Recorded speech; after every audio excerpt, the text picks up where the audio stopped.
बेकाम। रामचरण भज राम को जो सबका सिरजनहार। राम छाड़ी कर मत गए आन देव की लार। आन देव आदर नहीं रामचरण मुख राम। रात दिवस रटवो करे ररंकार सुखाम। रात दिवस रटवो करे आणे मन इकतार। रामचरण मत विसरे ररंकार आधार। राम भजन बिन गति नहीं समझ मन बारंबार। राम भजन सो भय टले जा में फेरन सार। सांसा भागे जीव का करे राम सो एक। इतना ही में बहुत है जो कोई हो जाने चेत। रामचरण चित राम सो लाग रहो लिवलीन। इणविद कोई लाग सी जिन कारज कर ली। तनमन तो नेचल करे संयम आसन साध। शब्द ब्रह्म में सुरती रहे छांड सकल बकवाद। जी मुख अमृत पीजिए जी मुख विष क्यों खाए। रामचरण बकवाद तज राम नाम डोला। राम राम रटवो करे रात दिवस इकधार। आगे सुख होएगा राम तने दरबार। राम महाराज फरमाते हैं रामचरण भजराम को जो सबका सृजनहार। राम नाम का सुमिरन करो राम जी का भजन करो। सब जीवों की उत्पत्ति राम से हुई है। सब जीवों का मूल कारण राम जी है। इसलिए राम जी का भजन करना चाहिए। राम छांड कर मत बे आन देव की लाल। राम जी को छोड़ करके अन्य देव देवताओं के पीछे मत भागो। फिर महाराज फरमाते आन देव आदर नहीं रामचरण मुख राम। मेरे जीवन में अन्य देवताओं का आदर नहीं, राम के अलावा और किसी का। अब राम जी का आदर है तो रात दिवस रटवो करे ररंकार सु काम। रात दिन राम नाम का सुमिरन करना और सूरत ररंकार में लीन रहे। ररंकार सु काम। रात दिवस रटवो करे आणे मन इकतार। रामचरण मत विसरे ररंकार आधार। रामचरण जी महाराज कहते हैं भाई राम नाम को अपने जीवन का एक आधार बनाए। जैसे अंजल को अपन ने अपने जीवन का आधार बनाया। बिना अंजल लिए ये शरीर रह नहीं सकता। तो शरीर को अंजल की खुराक देना बहुत जरूरी है। ऐसे महात्मा कहते आत्म कल्याण के लिए राम भजन करना बहुत जरूरी है। तो यहाँ एक बहुत बढ़िया बात बताई है कि रात दिवस रटवो करे। रात दिन राम नाम का सुमिरन करना चाहिए। यहाँ कोई टाइम का ऐसा बताया नहीं महात्माओं ने किस टाइम ज्यादा भजन करना चाहिए। महात्मा तो कहे भाई रात दिन भजो। तो सुबह उठते ही राम नाम के सुमिरन में लग जाओ। दिन में जब जब टाइम मिले राम भजन करो। रात में नींद नहीं आ जाए तब तक राम राम करते रहो। रात दिवस रटवो करे आणे मन इकतार। यहां इकतार की बात आई है। इकतार आणे मन का मतलब होता अपना मन जो अनेकता की तरफ भाग रहा है ना, उस मन को एक जगह लाए राम जी की तरफ। देखो वैसे तो मन का स्वभाव है कि मन एकाएक एक जगह पर टिकता नहीं। अपन टिकाने की कोशिश करते हैं, उसके बावजूद भी ये इधर उधर भागता है। तो महात्मा कहते हैं जब अपने जीवन का आधार अपन राम जी को मान लेंगे ना, तो धीरे धीरे अपना मन राम जी के अंदर अपने आप लगने लगेगा। देखो किसान लोग खेती का काम करते हैं ना, तो वो क्या करते हैं महाराज, बैल ले जाते साथ में। तो खेत में काम भी करना है, बैल को चराना, तो क्या करे वो खेतों में जहां घास होती है ना, जहां फसल नहीं होती है घास, वहां पर बैल को बांध देते एक लंबी रस्सी से, जो चारों तरफ घूम करके घास तो खा सकता है लेकिन खेत तक न जाए। ऐसे महात्मा कहते हैं कि भाई अपना मन जो है ना, इसके लिए एक रस्सी बांध दो राम नाम की डोरी। और एक स्थान जो है, जैसे पहला कंठ स्थान पर ध्यान लगाने की बात महात्माओं ने कही है, वो एक खूंटी है। मन जहां भी जाए वापस लाओ, उसी स्थान पर लगाओ। और जो नाम का जप अपन कर रहे हैं, उसी नाम के अंदर मन को बार बार लगाने की कोशिश करो। धीरे धीरे ये मन जो है स्थिर होगा। देखो बैल घास तो खाता है लेकिन फसल नहीं खाने दी जाए। ऐसे ही मन जाए संसार की तरफ, लेकिन वासनाओं में मन को नहीं ले जाना चाहिए। विषय वासना में जाएगा तो मन विकारी हो जाएगा। इसलिए उधर जैसे ही जाए, कोई चिंतन ऐसा होने लगे, तुरंत मोड़ करके राम जी के नाम मिलाओ। जैसे कोई आदमी पतंग उड़ाता है ना, तो पतंग आकाश में उड़ती है लेकिन डोरी उसके हाथ में होती है। तो मन जाए संसार में कुछ काम करना हो तो, लेकिन डोरी मन की अपने हाथ में रखो, खींचो वापस अपने पास लिए। काम करना हो संसार का कर लो, और उसके बाद जब भी बैठो उस डोरी को खींच करके नाम में मन को लगाओ। तो महाराज फरमाते, रात दिवस रटबो करे आणे मन इकतार। मन के अंदर एक राम जी को रखे। एक बात है, एक से दूसरा भीतर आते ही ध्यान भंग हो जाता है। जैसे मान लीजिए, आपको दोनों बात बता देता हूं। निर्गुण उपासना में क्या होता है, साधक राम नाम का सुमिरन करते तो राम शब्द इनके भीतर प्रकट हो जाता है। पहले ब्रह जगती है, फिर प्रेम प्रकट होता है, प्रेम के साथ ही राम शब्द सबसे पहले कंठ स्थान पर प्रकट हो जाता है, और साधक उस शब्द का ध्यान करता रहता है। ये शब्द ब्रह्म की उपासना है। तो मान लीजिए अपनी जो सुरता ध्यान कर रही है शब्द का स्थान पर, उस सुरता के शब्द के बीच में कोई भी संसार का पदार्थ या उनका चिंतन आ गया, तो उस समय आप देखना शब्द का ध्यान नहीं होगा। जैसे आप भजन में बैठे हैं और मन में बेटे का चिंतन हो गया, पोते का हो गया, पति का हो गया, पत्नी का हो गया, रुपये पैसे का चिंतन हो गया, या अन्य देवी देवताओं का चिंतन हुआ, तो उस समय होता क्या है महाराज, जो भगवान का नाम सुरता में दिखता है, मन के अंदर ध्यान लगता है, जब वो नाम दिखना बंद हो जाता है और वो जिसका चिंतन चालू हुआ वो दिखना चालू हो जाता। तो हुआ क्या है कि हमारे सुरता और शब्द के बीच में संसार आके खड़ा हो गया।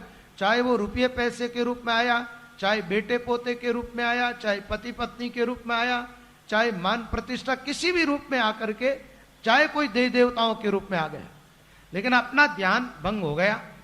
अब दूसरी पद्धति ध्यान करने की जो है, सगुण उपासना करने वाले साधक भगवान के स्वरूप का ध्यान करते हैं।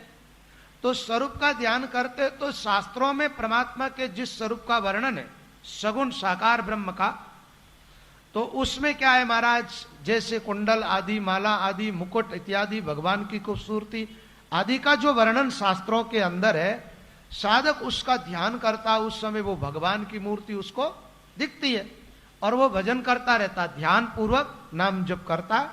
तो उनके भीतर परमात्मा प्रकट हुए, और ध्यान लगने का मतलब भगवान का चिंतन चालू है। बस भगवान को हम देख रहे हैं। अब आप देखना कि जैसे ही संसार का कोई भी चिंतन हुआ, भगवान के और आपके बीच में वो आ जाएगा, भगवान दिखना बंद हो जाएगा, और जिसका चिंतन हो रहा वो दिखना चालू हो जाएगा। तो साधक को क्या करना चाहिए, चाहे तो वो सगुण उपासना करे, चाहे निर्गुण उपासना। देखो एक देसी बात बताऊंगा, तो यहां तो सब तरह के लोग आ रहे हैं, सब प्रकार की उपासना करने वाले, तो जिसका मन जहां लगा हुआ। दूसरी बात एक है, चलना एक ही रास्ते पर है, अपने रास्ते को चेंज नहीं करना। ठीक से उपासना में निश्चय बन गया, बस उसमें लगे रहो, सफलता मिल जाएगी, और कहीं कोई ज्यादा भ्रमित होने की बात है नहीं। मन को भगवान की तरफ ही लगाना, कैसे भी लगो, चाहे साकार में लगो, चाहे निराकार में लगो, चाहे शब्द ब्रह्म में लगो, चाहे स्वरूप ब्रह्म में लगो, कैसे ही लगो, लेकिन भगवान में लगना चाहिए। दूसरी बात एक और है, भगवान एक ही है, दो है ही नहीं, निर्गुण सरगुण दो नहीं है। वैसे तो आपको मैंने बताया पहले ही स्वरूप में, स्तुति के कवित के अंदर, परमात्मा के समग्र रूप का ज्ञान हो जाए तो सब कुछ परमात्मा ही है, उसके अलावा तो और कुछ है ही नहीं ना।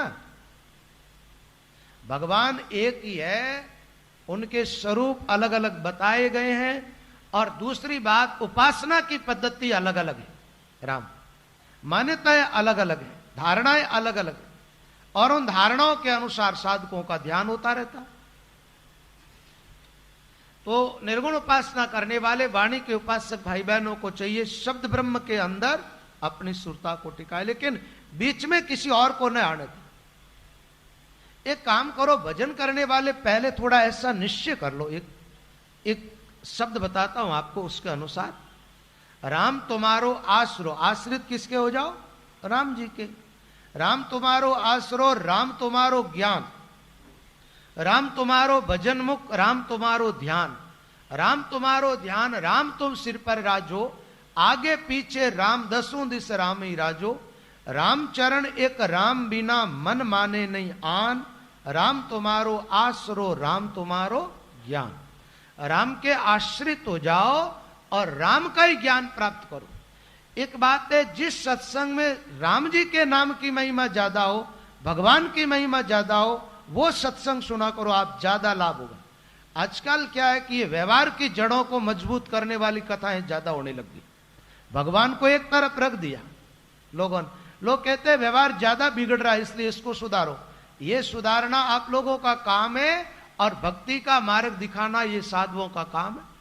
एक बात बताओ, साधु ही व्यवहार में आ जाएंगे तो फिर राम जी की चर्चा करेगा कौन?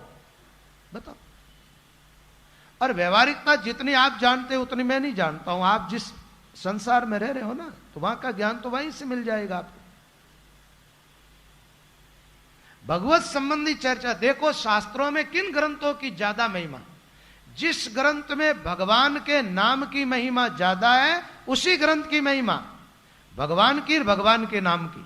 जहां भगवान की महिमा गौण होगी, दूसरी बातें ज्यादा है, वो ग्रंथ एक तरफ पड़े रहते हैं, उनको कोई पढ़ना ही पसंद नहीं करते महाराज। तो बात यह है, अपना मन भगवान की तरफ लगे, राम जी का आसरा ले लो, राम जी का ज्ञान, ज्यादा से ज्यादा भगवान की चर्चा सुनो, भगवान के प्रति प्रेम जगे, ऐसा काम करो।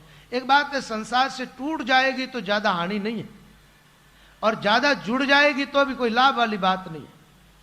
भगवान से टूट गई तो बहुत बड़ी हानि होगी, बहुत बड़ा नुकसान होगा, बहुत बड़ा नुकसान होगा।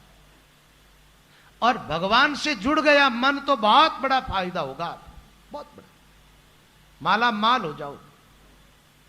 इसलिए अपने मन को जैसे कैसे भगवान से जोड़ो। राम तुम्हारो आसरो, राम तुम्हारो ज्ञान, राम तुम्हारो भजन मुख, राम तुम्हारो ध्यान। ध्यान किसका करना? राम जी। राम तुम सिर पर राजो, दसों दिशा एक राम, आगे पीछे राम, दसों दिश राम ही राजो। आगे भी राम, पीछे भी राम, दाएं भी राम, बाएं भी राम, भीतर भी राम, बाहर भी राम, ऊपर भी राम, नीचे भी राम, सर्वत्र राम ही राम। ऐसी भावना बनाओ, ऐसी धारणा। रामचरण एक राम बिना मन माने नहीं आन। राम जी के अलावा और किसी का। एक बात है, कोई पतिव्रता स्त्री होती है ना, उसका पति कहीं बाहर चला गया, संसार में पुरुष तो बहुत है, उनका वो चिंतन नहीं करती, उसके दिमाग में चिंतन उसके पति का ही होता है। ऐसे ही महात्मा लोग कहते हैं, भगवान के प्यारे भक्त होते हैं ना, संसार में कई देवी देवता, जगत दुनिया बहुरंगी है, उधर उनका ध्यान जाता ही नहीं है। उनका मन तो अपने आराध्य राम में ही लगा रहता, बस उनका चिंतन राम, चर्चा राम, सुने तो राम की महिमा।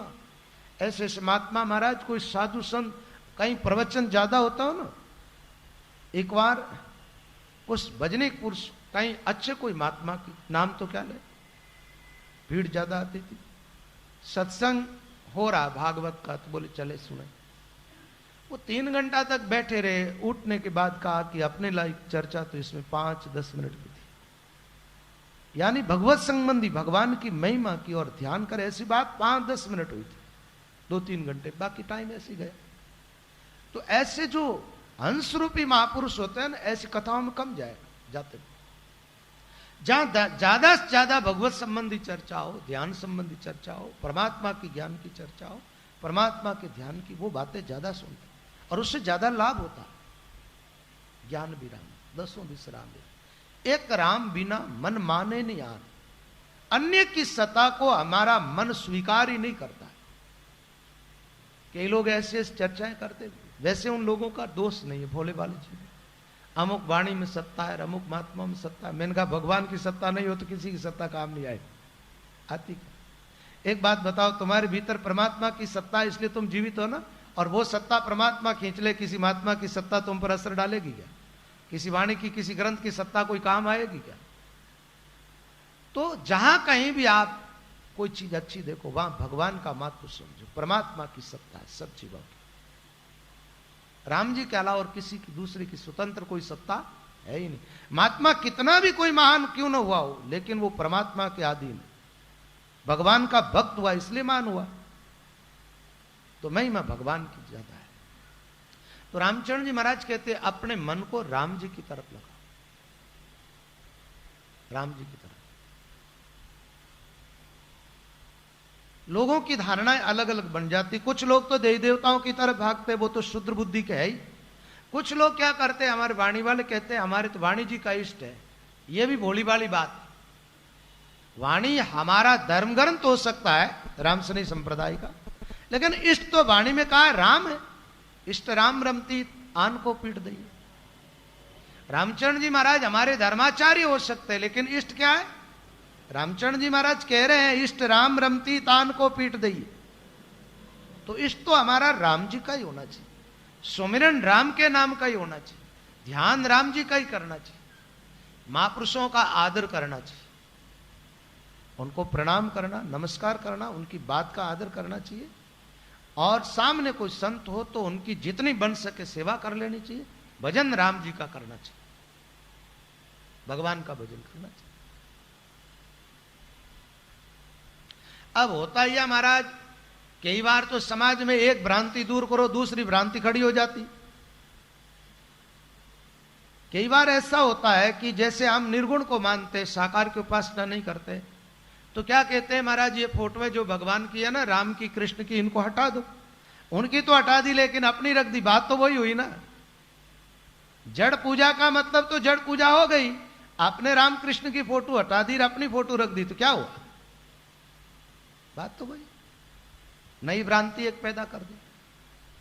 वैसे तो मैं तो इस बात का पक्ष लेता हूं कि घर के अंदर राम जी की, कृष्ण की और जो भी उच्च कोटि की, जैसे भगवान के अवतारों की, कोई भी जो परमात्मा का स्वरूप अच्छा लगे, भगवान विष्णु की, नारायण की, स्वामी रामचंद्र जी महाराज जैसे दिव्य महापुरुषों की, अपने गुरुजनों की फोटो घर में रखनी चाहिए। आप कहेंगे फोटो का पक्ष क्यों लेते आप? ऐसा है कि मान लो आपको तो ब्रह्म ज्ञान हो गया, आपने सत्संग सुनी और आपको यह बोध हो गया कि परमात्मा सर्वत्र है, सब जगह है, हमारे बाहर भीतर वही है और हमें उसी का ध्यान करना। लेकिन आपके घरों में छोटे छोटे बच्चे भी तो है ना, उनको क्या मालूम कि परमात्मा निर्गुण है, सरगुण है, व्यापक है, एक देशी है, सर्वदेशी है, समष्टि है, व्यष्टि है। उनको तो ऐसा कोई ज्ञान है ही नहीं ना। तो बच्चे जब चित्र को देखते हैं ना, तो उनके चित्त पर उन चित्रों का अच्छा असर पड़ता है। राम के चित्र का, कृष्ण के चित्र का, विष्णु के चित्र का, नारायण के चित्र का, स्वामी रामचंद्र जी महाराज या अपने धर्माचार्य, उन आचार्य अभी वर्तमान के हो चाहे पुराने हो, उन महापुरुषों का चित्र अपने घर में रखते हैं, तो बच्चों के चित्त पर उन चित्र का अच्छा असर पड़ता है, वो उनको भगवान मानते। तो संस्कार बचपन से बच्चों के जीवन में जमता है, फिर धीरे धीरे आगे बढ़ करके वो संस्कार कायम हो जाते हैं। फिर हो सकता है उनके बात समझ में आ जाए तो वो निराकार के अंदर टिक जाए। छोटी छोटी बातों का अपने परिवार पर असर होता है, उन बातों का आदर करना चाहिए। आप चाहते हो कि आपके घर के सब लोग भगवान राम के भक्त बन जाए, तो आप पहले अच्छे भक्त बन जाओ। जैसे घर के अंदर रोज सुबह उठ करके नहा धो करके पाठ करो, फिर जैसे भगवान का चित्र, महापुरुषों का चित्र या महापुरुषों की वाणी आपके घर में है, तो आपने पाठ पूजा की, उसके बाद दंडोत प्रणाम करो। आपके बच्चे बवे परिवार के सब लोग देखते रहे, आप दंडवत करो, वहां प्रणाम करके थोड़ी देर बैठ जाओ, हाथ जोड़ करके ध्यान करो। आप देखना आपके परिवार पर काफी हद तक इस बात का असर होगा। आप भजन करोगे तो असर होगा, और फिर धीरे धीरे आप करते जाओ और प्रेरणा करते जाओ, तो परिवार के लोग ढल जाएंगे। पहली बात तो ऐसा करोगे तो बचपन से ही बच्चे ही ढल जाएंगे। बच्चे बहुत बड़े हो जाते, देखो जो लकड़ी नरम होती है ना, उसको मोड़ो उधर मुड़ जाती, टूटती नहीं है। लेकिन एकदम बड़ी हो गई और फिर बाद में मोड़ने की आप कोशिश करोगे, वो टूट जाएगी लेकिन मुड़ेगी नहीं। होता यह है कि बच्चे बहुत बड़े हो जाते जब हम धार्मिक क्षेत्र में डालनी चाहते हैं। पहले अपन खुद ही नहीं थे, जब डालनी चाहते हैं तो वो बहुत बड़े हो गए, अपने आप को इतने बुद्धिमान समझने लगे, वो अपने आप को इतने लायक मानते हैं कि उनके सामने तुम नालायक नजर आते हो। तो अब उनको मोड़नी चाहते हो तो वो कहते हैं हमारे से बुद्धि तुम्हारे में कम है, ठीक, और तुम्हारी कोई बात मानने को तैयार ही नहीं होते बोलो। और ज्यादा ही करोगे आप तो एकदम ही टूट जाएगी, तुम्हारे से बोलना बंद कर दे, ऐसा होता है। तो बात यह है, बच्चे जब जन्म लेते हैं ना, वहां से जैसे ही होश संभाले बोलना चालू हो, अब ये बोलेगा, आप ऐसी कोशिश करो कि पहला शब्द इनकी जबान से राम शब्द उच्चारण हो। और सरल मंत्र आराम से उच्चारण कर सकता बच्चा। लेकिन आप उनको अपनी गोद में भी रखो ना, उस समय राम राम करते रहो, उसको सुनाते रहो। वो बोलता तो नहीं है, लेकिन वो राम का नाम उसके चित्त पर असर डाल रहा है, चित्त पर असर करता है। तो चित्र आदि रखते हैं, लेकिन होना भगवान का ही चाहिए। अब होता ये शूद्र देवी देवताओं के चित्र ला करके रख दे, तो आजकल देखो घरों के अंदर अच्छे अच्छे बंगले बने ना, भगवान के चित्र तो कम रखते वो लोग। लेकिन ये पता नहीं, लोग कहते नहीं हीरोइन, हीरो हीरोइन बोलते हैं, उनके चित्र ला करके रखते। बताओ वो कैसे हीरो, जिनके आचरण ठीक नहीं है, ठीक है, जिनका चरित्र भी ठीक नहीं, जो नाच कूद करके, देखो हमारी संस्कृति में पहले तो जो नाच कूद करके पेट भराई करते हैं उनको निकृष्ट मानते थे। क्या मानते थे? और आजकल तो लड़कियां वो बननी चाहती है, लड़के भी वो बनना चाहते, धारणा ही उल्टी हो गई। अब बताओ उनके चित्र से लाभ क्या होगा? और वो चित्र जब से घरा में रखने लगे, ज्यादा टीवियां देखने लगे ना, जब से ही तो समाज में विकृति आई है, मर्यादाएं सब टूटती जा रही है, और लड़के लड़कियां सब स्वच्छंद आचरण में लगे। तो बात यह है भाई कि भगवान के चित्र रखो, जैसे कैसे ही अपने चित्त पर, अपने बच्चों पर, अपने परिवार पर भगवान का, भगवान की भक्ति का, भगवान के नाम का असर हो, ऐसा काम करना चाहिए। सत चर्चा, सत्संग, सदग्रंथों का अध्ययन ये करता है। मन को भगवान की तरफ लाओ, अपना लाओ पहले तो, फिर बाद में अपने परिवार के लोगों को प्रेरणा दो। आप भजन नहीं करो और प्रेरणा दो तो भी आपकी बात का असर नहीं होगा। पहले तो खुद को ही लगना पड़ेगा, खुद लग जाओ, फिर अपने परिवार को लगा दो, परिवार लग जाए, फिर समाज को लगाने की कोशिश करनी। कि समाज सुधारक लोग हैं ना, समाज को सुधारने की बातें करते हैं, खुद बिगड़े हुए होते, वो समाज को कैसे सुधारे? पहले खुद को सुधरना पड़ेगा, फिर परिवार को सुधारना, फिर आगे समाज में आगे। सबसे पहला काम है आदमी को अपने मन को सुधार लेना चाहिए। मन सुधर गया तो सब कुछ सुधर गया, जीवन सुधर गया। और मन नहीं सुधरा तो सब बिगड़ा हुआ है, क्या सुधार हो गया? मन को सुधारना। अच्छा महाराज, मन सुधरेगा कैसे? मन के सुधारने के तरीके ये अच्छे, जिसमें भगवान के नाम की ज्यादा से ज्यादा महिमा, ऐसे ग्रंथों का तो करना चाहिए, पाठ अध्ययन करना चाहिए। और जिस सत्संग में भगवान की महिमा ज्यादा से ज्यादा गाई जाए, वो सत्संग करना चाहिए मन को सुधारने की बात। और जितना टाइम आपको मिल जाए उतने टाइम बैठ करके भगवान नाम का जप ध्यान सहित करना चाहिए। भीतर भगवान का ध्यान और जबान से भगवान का नाम जप ज्यादा से ज्यादा करो, जिससे आपका मन सुधर जाएगा, मन का सुधार होगा। मन सुधरा तो लोक परलोक सब सुधर जाएगा, मन बिगड़ा तो सब बिगड़ जाएगा। एक बात है, आपका मन बिगड़ता है ना, तो बिगड़े हुए मन का आपके परिवार पर भी असर पड़ता है, वहीं बिगाड़ा होता। एक बात बताओ, आपका मन बिगड़ा, आपको कभी कोई कारणवश क्रोध आए, क्रोधित होकर के आप परिवार के बीच में खड़े हो, देखो आप क्रोध मन में आया ना, और उस क्रोध का असर पूरे परिवार पर पड़ रहा, गलत असर पड़ रहा है ना? तो मन बिगड़ा तो जीवन बिगड़ा, परिवार बिगड़ा, और जहां जाएगा वहां बिगड़ा ही बिगड़ा होगा। एक क्रोध से नहीं, मन को बिगाड़ने के बहुत सारे जो बुराइयां हैं, जैसे काम है, क्रोध है, लोभ है, ईर्षा है, दंभ, कपट, छल, छिद्र, निंदा इत्यादि, ये सारी चीजें जो है मन को बिगाड़ने वाली। मन सुधरता तो केवल भगवान के ध्यान से, भगवान के नाम से, भगवान की महिमा से, परमात्मा की महिमा में लगो। रात दिवस रटबो करेर, आणे मन इकतार, मन को एक जगह लाए।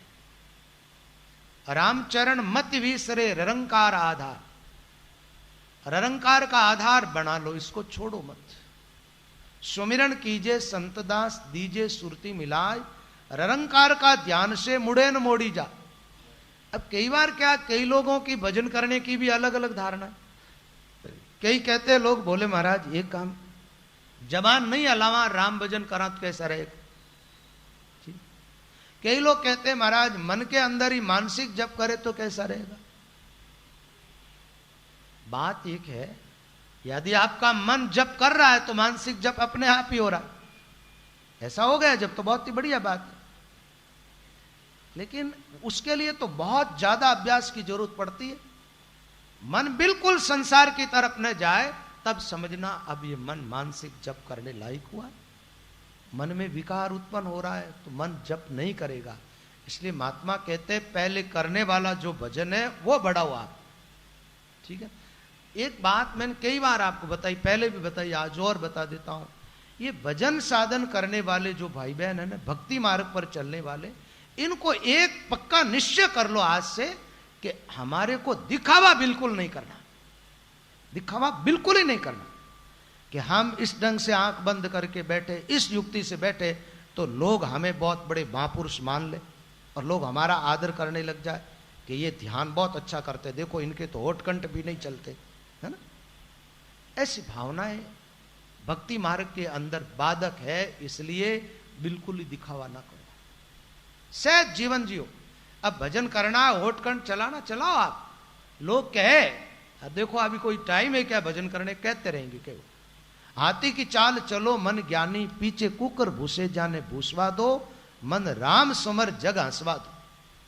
जगत की परवाह ना करो, न तो जगत को दिखाओ और न जगत की परवाह करो, जगत से संकोच भी मत करो और जगत के लोग भक्त के ये आशा भी मत रखो। एक बात बताओ भाई, आप मुझे कह दो कि महाराज आप तो बहुत बड़े महापुरुष हैं, मैं हो गया क्या? आपके कहने से महापुरुष हो गया क्या, ये बताओ। और आप कह देते तुम्हारे जैसा निकृष्ट व्यक्ति तो कोई इस दुनिया में नहीं, तो आपके कहने से मैं निकृष्ट हो गया क्या? अब अपने आप को देखना कि मैं क्या हूं।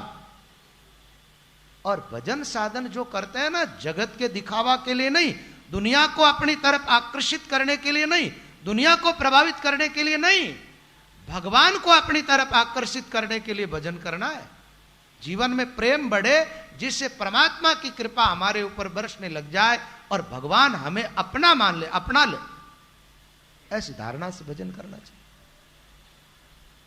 तो हमारे महात्मा लोग कहते हैं भाई बंद मत करो, आपका खर्चा लगता है क्या? होठ हिलाने से कोई तकलीफ होती है क्या? जबान हिलाने से जबान घिसती है क्या आपकी, जो मुंह बंद करके बैठते हो? उबे सैंस रसना रटे सोबी थाके नाय, जाको भीचा क्यों बने एक जीव मुख माय। शेष जी के मुंह में 2000 जिह्वाएं हैं जिनसे वो निरंतर राम नाम का जप करते हैं, आपके मुंह में एक जबान, उसको बंद करके बैठ जाते हो। नाम जप करो और ध्यान से जप करो, ध्यान करना है ना, जप के साथ ध्यान करो, ज्यादा लाभ हो। महात्माओं ने तो ऐसा ही किया।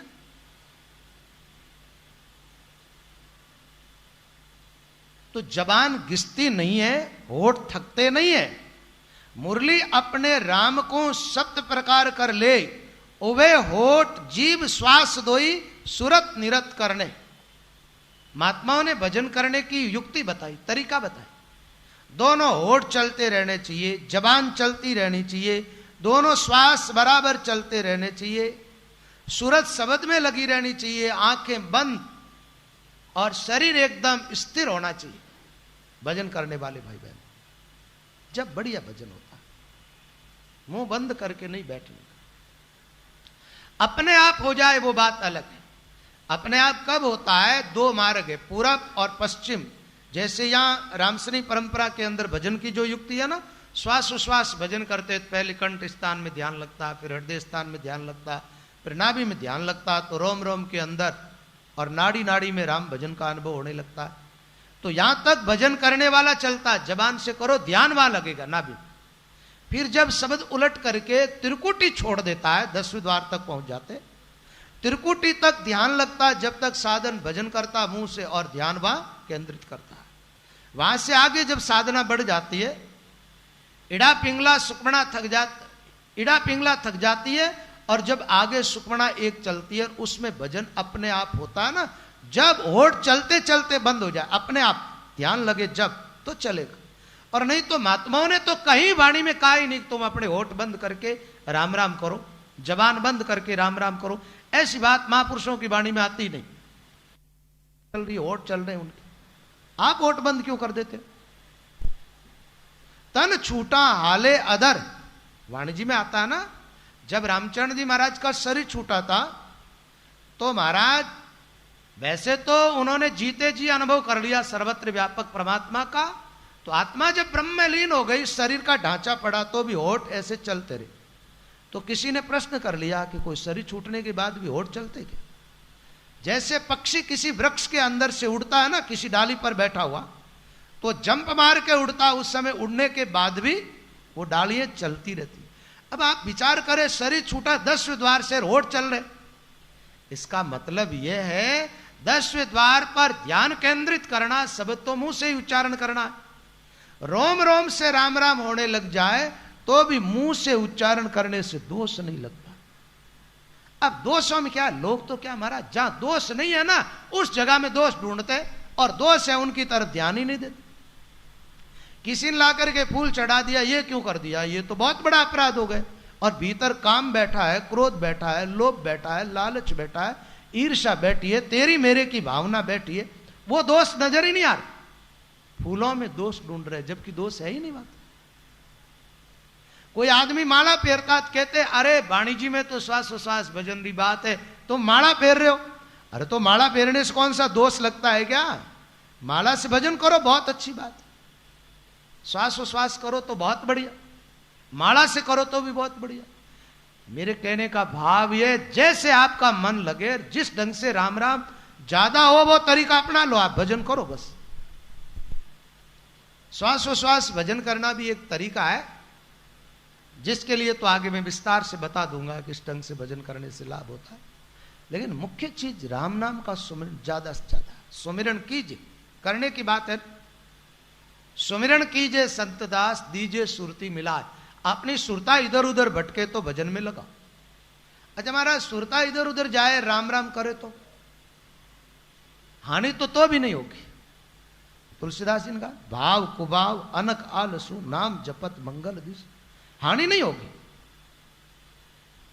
ऐसी बात स्वामी रामचरण जी महाराज ने भी कही, जाने अजाने परे पग पावक, सोसत माने जरे ही जरेंगे, जाने अजाने छुरी छीवे पारस, मैले विकारे हरे ही हरेंगे, जाने अजाने पीवे कोई अमृत, तासा के शोक टरे ही टरेंगे, जाने अजाने रटे नित राम को राम चरण न तिरे ही तिरे। वाणी में दोनों तरह की बात, एक तरफ साधना की बात, दूसरी तरफ ये बात भी।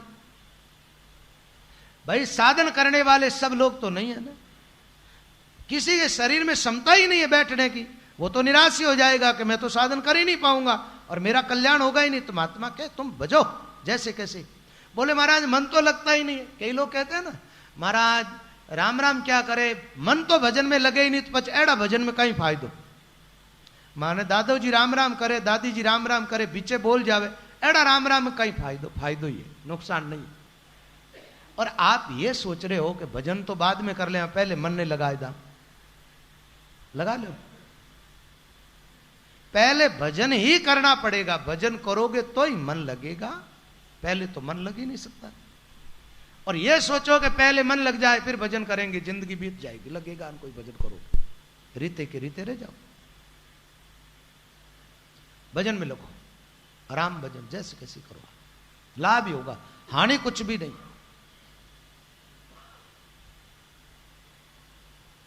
भजन में हानि नहीं है, हाँ जितना लाभ हो उतना हो, ना हो वो बात अलग है।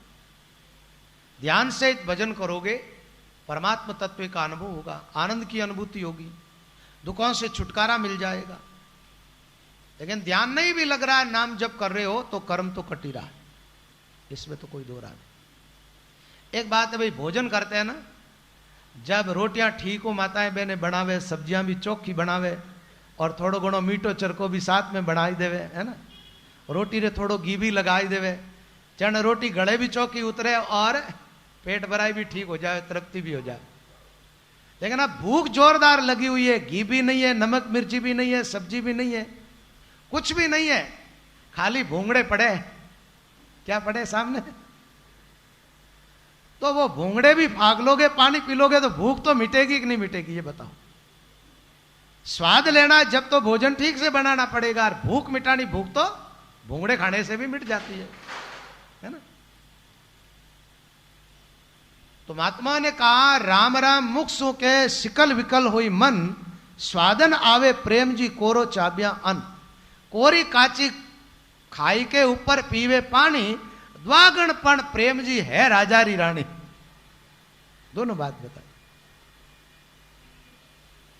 एक बात तो ये बताई कि भाई राम राम तो करते हैं लेकिन मन सिकल्प विकल्प कर रहा है, मन में चंचलता है, तो स्वाद नहीं आएगा। और ये बात तो राइट है, स्वाद नहीं आएगा। ध्यान सहित भजन करोगे तो ही आनंद की अनुभूति तो होगी। आनंद तो प्रगट ही ध्यान में होता है। लेकिन महात्माओं ने कहा बढ़िया अन्न पानी से स्वाद आता, लेकिन कोरा काचा जैसे भी खान पानी पिया पेट तो भर गया। तो दृष्टांत किसका दिया? द्वागणपण प्रेम जी है राजा री रानी। कोई राजा की रानी हो, उसको द्वाग दे दिया हो, द्वाग दे दिया। राजा चाहे बोले ना बोले, लेकिन है तो वो राजा की रानी ना। लेकिन द्वागणी बनने की बजाय स्वागणी बनना अच्छा है। राजा का प्रेम भी मिले और राजा की रानी भी कहलाए तो वो बढ़िया है ना। तो आप चाहते हो कि भगवान का प्रेम मिले, परमात्मा का ध्यान लगे, आनंद की अनुभूति हो, तब तो क्या करना चाहिए? ध्यान सहित भजन करना चाहिए। अब मन नहीं लग रहा है ना, क्यों? मन बिगड़ा हुआ। पूरा जीवन तो बिताया व्यर्थ के प्रपंच में, अभी ये लग नहीं रहा है। तो आप निराश मत हो। आप तो एक काम चालू कर दो बस, राम राम राम राम राम राम रात दिन। परसा गेले चालता आता करता काम, थारो कहीं बिगड़े मुख सु कहता राम। राम नाम में लोग रात दिवस रटवो करे आणे मन इकतार, रामचरण मत विसरे निरंकार आधार।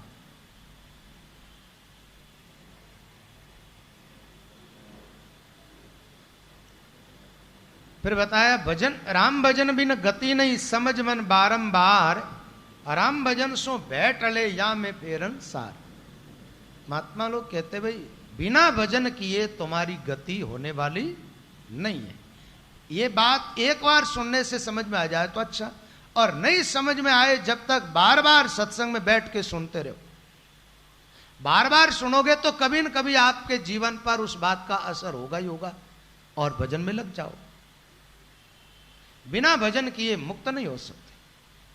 बाताओं भक्ति नहीं बने, छांडो चतुराई, कागा का हंस नहीं बने, जब लग दुबदिया न जाए।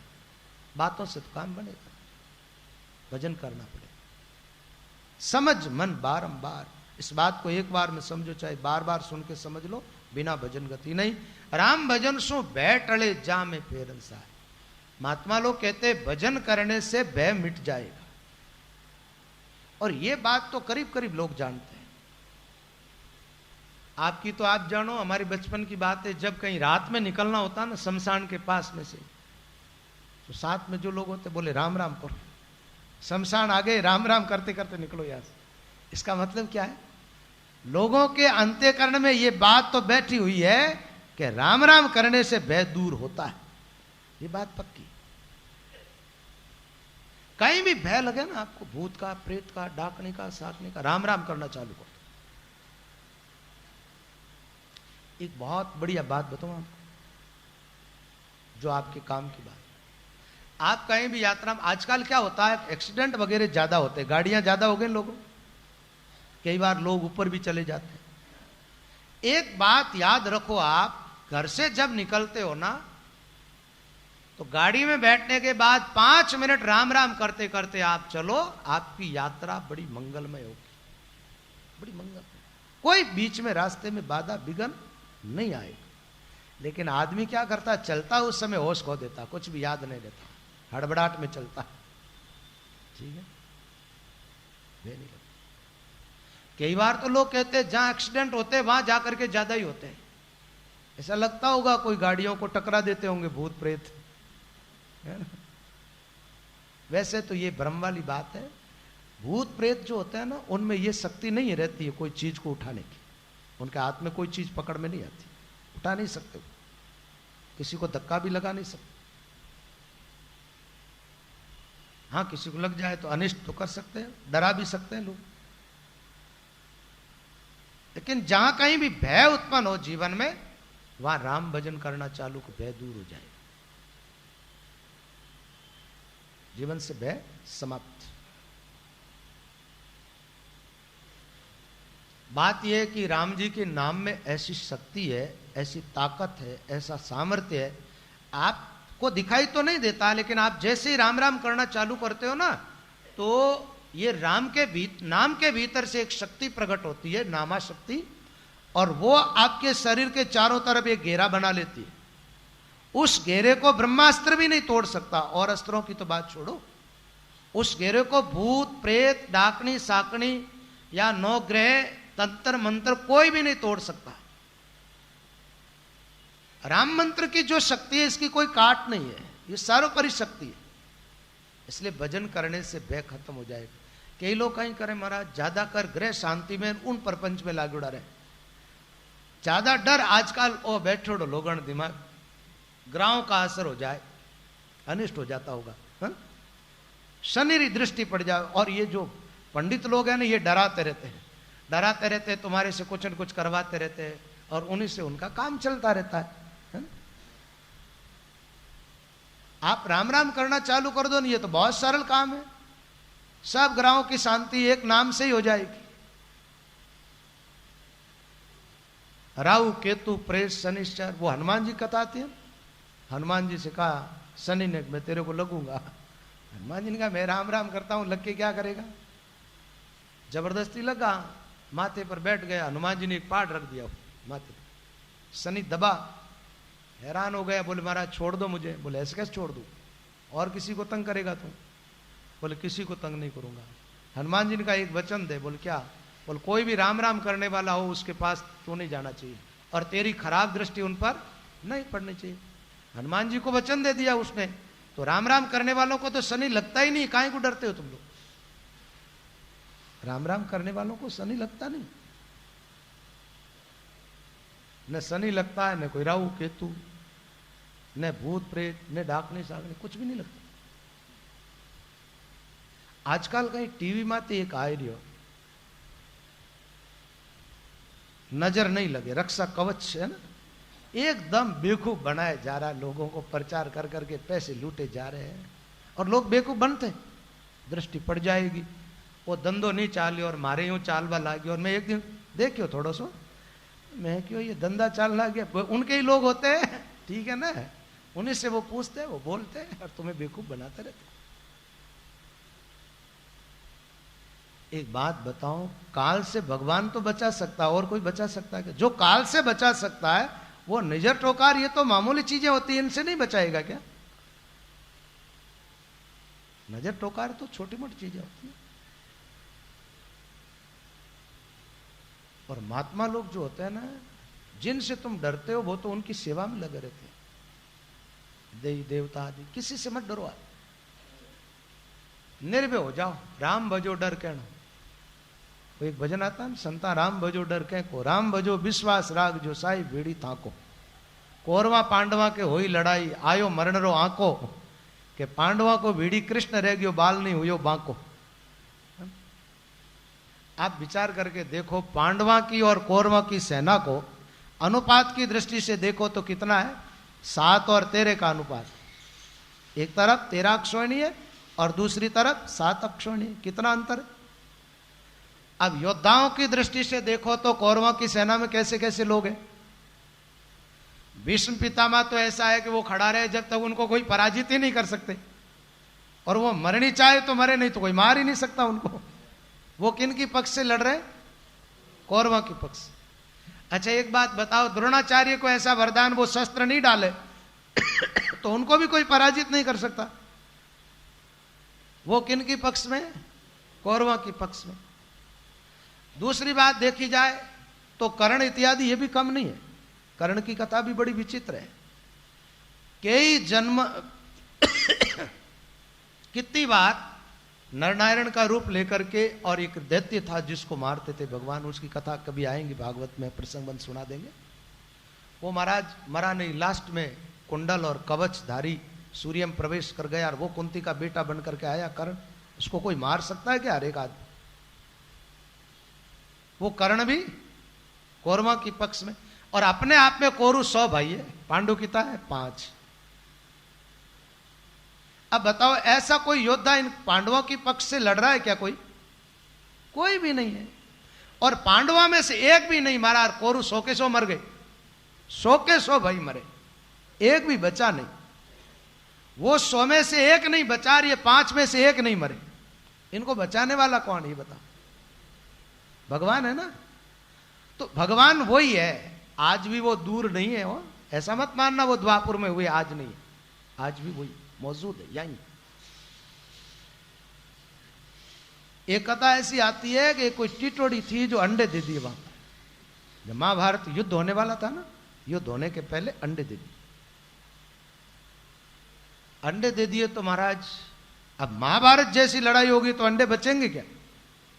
तो वो टिटोड़ी भगवान कृष्ण की शरण में गई और भगवान से प्रार्थना की कि ये 5 पांडवों का ध्यान रखो ना, ऐसे 5 बच्चा मेरा भी है यहाँ, और ये बिल्कुल नहीं समझते, इनका भी ध्यान आपको रखना पड़ेगा। भगवान ने कहा तू चिंता मत कर, तेरे बच्चों का कुछ भी नहीं बिगड़ेगा। महाभारत जैसा युद्ध हुआ, रक्त की नदियां बह गई, जहां हाथी इतने, घोड़े इतने, पैदल लोग, उस मैदान के अंदर टिटोड़ी के 5 बच्चों को भगवान ने रख लिया। कैसे रखा बताओ? लड़ाई चल रही थी, भीम की गदा से एक टोकरा था हाथी का, गले में लटकता ना वो, उसके लगी, वो टूट करके गिरा, अंडों पर गिर गया, और पूरा युद्ध चला जब तक वो ज्यों का त्यों रहा। युद्ध समाप्त होने पर भगवान ने उसको उठाया तो टिटोड़ी के बच्चे जब तक काफी बड़े हो गए, वो उड़ करके निकले महाराज अंदर से। उस राम जी की शरण में होकर के भय किससे करते हो? आवा होता है ना जो कुमार मटके पकाते हैं, मटके पकाने का। एक बार क्या हुआ, बिल्ली ने बच्चे दे दिए उसके अंदर। कुमारी को पता था, कुमार को पता नहीं था, और उसने आग लगा दिया। वो कुमारी ने कहा इसके अंदर तो बिल्ली के बच्चे हैं, वो जल जाएंगे, अब आग तो चारों तरफ से लग गई, बचाए तो कैसे बचाए?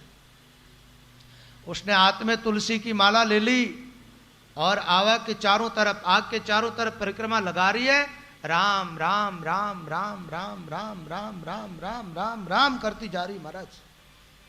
जब तक आग ठंडी नहीं हुई, जब तक राम राम करती रही कि राम जी उस बिल्ली के बच्चों की आप रक्षा करना। उस कुमारी का नाम था श्रीयादे कुमारी, बहुत भगवान की भक्त हुई। आग ठंडी हुई, मटकों को खोला तो सारे मटके पक गए, बीच में कुछ 5-6 मटकियां कच्ची रह गई, और उनको खोला तो बिल्ली के बच्चे वहां से निकल के जा रहे हैं। बताओ, ये महिमा है भगवान की। उस आग में बिल्ली के बच्चों को कोई नहीं बचा सकता जहां भगवान ने बचाया। तो राम जी बड़े दयालु है, कृपालु है, रक्षक है हमारे। उनका नाम लेने मात्र से हम भय से मुक्त हो जाते हैं, भय हमेशा के लिए जीवन से निकल जाता है। तो सज्जनों, महात्मा लोग कहते भाई राम भजन से भय टले या में फेरन सार। इनमें कोई फेर सार वाली बात नहीं। फेर सार कब होता है? कोई बात अभी अपन ने कह दी और वो बात राइट नहीं है तो उसको फिर सुधार करके कहना, ऐसा है ना। तो रामचंद्र जी महाराज कहते हैं इस बात में कोई फेर पार करने की गुंजाइश नहीं है। ये बात बिल्कुल सच्ची बात है कि राम भजन करो, आप आपके जीवन से भय निकल जाएगा और आपका मन भी सुधरेगा और आप संसार से पार भी हो जाओगे। सांसा भागे जीव का करे राम सो हेत, इतना ही में बहुत है जे कोई जाने चेत। एक तो होता है संशय और एक होता है सांसा। सांसा का मतलब होता है तकलीफ, दुख, परेशानी। सांसो लागो, है ना, ऐसी बात करते हैं।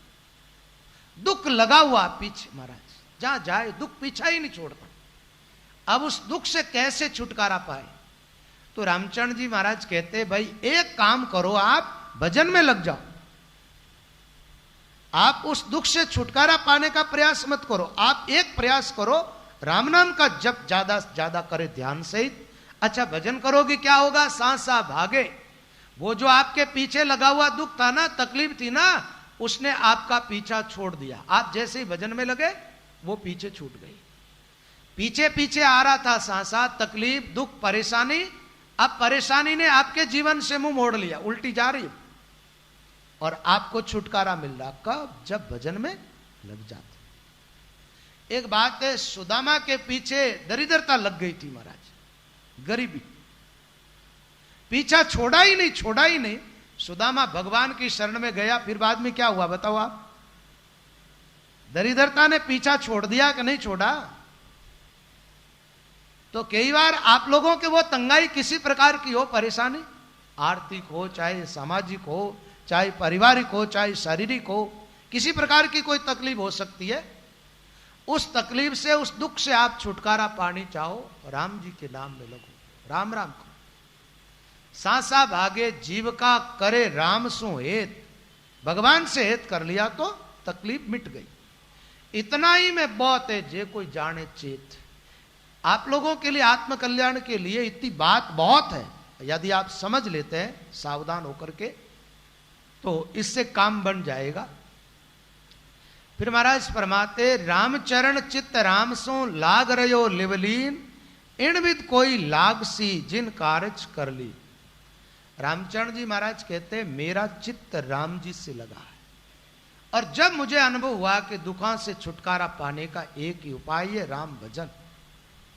अब महाराज कहते, जैसे मेरा मन लगा ना, ऐसे ही कोई मन लगाएगा राम जी में तो उनके जीवन का कष्ट भी हमेशा के लिए मिट जाएगा। रामचरण चित्त राम सो लाग रहो लो लीन, लो और लीन, लयबंद भजन करना और वृत्ति राम नाम के अंदर लीन रहे, सुरता अपनी राम के नाम को छोड़े नहीं। देखो जैसे ही ध्यान भंग होता है ना, ध्यान भंग होते ही आनंद भंग हो जाता है। ध्यान लगते ही तो आनंद की अनुभूति होने लग जाती साधु को, बड़ा सुख मिलता है, बड़ी शांति मिलती है, बड़ा चैन मिलता है, बेचैनी सब खत्म। और ध्यान जैसे ही भंग हुआ, जैसे सुर शब्द को छोड़ा, जैसे किसान होते हैं, किसान खेती करते हैं तो वो क्या करते हैं, कुएं से पानी निकालते हैं। पानी निकालते हैं तो पानी का एक दोरा चलता है, उस दोरे के द्वारा पानी पहुंचता है फसल तक, फसल पीती है, साग हरी भरी रहती है। अब कुएं में से पानी निकल रहा, मशीन चल रही है, और दोरा बीच में से फूट गया कहीं से, तो पानी फसल तक पहुंचेगा क्या? नहीं पहुंचेगा। फसल हरी भरी रहेगी क्या? नहीं रहेगी। ऐसे ही महात्मा कहते, जब अपन भजन करते हैं ना, अपना चित्त राम शब्द को छोड़ के संसार की तरफ जाता है ना, तब राम जी तक तो अपनी वृत्ति पहुंची नहीं, और भगवान तक अपनी सुरता नहीं पहुंची, तो फिर आनंद कहां से आएगा भाई? तो लयबंद भजन करना चाहिए, और लीन वृत्ति परमात्मा में लीन हो जाए, तल्लीन, एक जगह टिक जाए। लीन का मतलब एक जगह, जहां से हटे नहीं।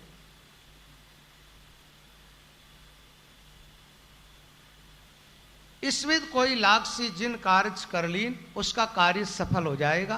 तनमन तो नेचल करे, संयम आसन साध, शब्द ब्रह्म में सुरती रहे छाण सकल बकवाद। जी मुख अमृत पीजिए, जी मुख विष क्यों खाए, रामचरण बकवाद तज राम नाम ल्यो लाए। महाराज फरमाते, तन मन तो नेचल करे, तन और मन इन दो को तो बना दे स्थिर, और आसन संयम साथ, आसन लगा करके बैठने का कर ले अभ्यास। आसन में संयम था, ऐसा नहीं कहा कि जबरदस्ती आसन लगा के बैठो, जबरदस्ती लगाओ तो काम चलेगा नहीं। संयमता का मतलब यह होता है, जितना हो सके आप आसन लगा के बैठने का अभ्यास करो, आसन लगा के बैठो। आसन संयम साध, शब्द ब्रह्म में सुरती रहे छांड सकल बकवाद। फालतू की चर्चाओं का त्याग करके और शब्द ब्रह्म के अंदर अपनी सुरता को लगाओ। कबीर साहब के वाणी में एक बात आती है, तन थिर मन थिर बचन थिर, सुरत निरत थिर होय के कबीर उस पलक ने कल्पन पहुंचे कोई। जब अपना तन भी स्थिर हो जाता है, मन भी स्थिर हो जाता है, सूरज शब्द में लग जाती है, निरत भी स्थिर है, एक पल भर का ऐसा ध्यान किया जाए तो एक कल्प की साधना इसके बराबर नहीं आएगी। अब कल्प और पल्प में तो बहुत अंतर है। पल का एक अर्थ होता है आंख बंद करके खोल लेना, और यहां महात्माओं ने जो एक पल का समय बताया, 6 श्वास, 6 श्वासों की एक पल घड़ी, एक पल 60, ऐसी बात आती है संत बाणी।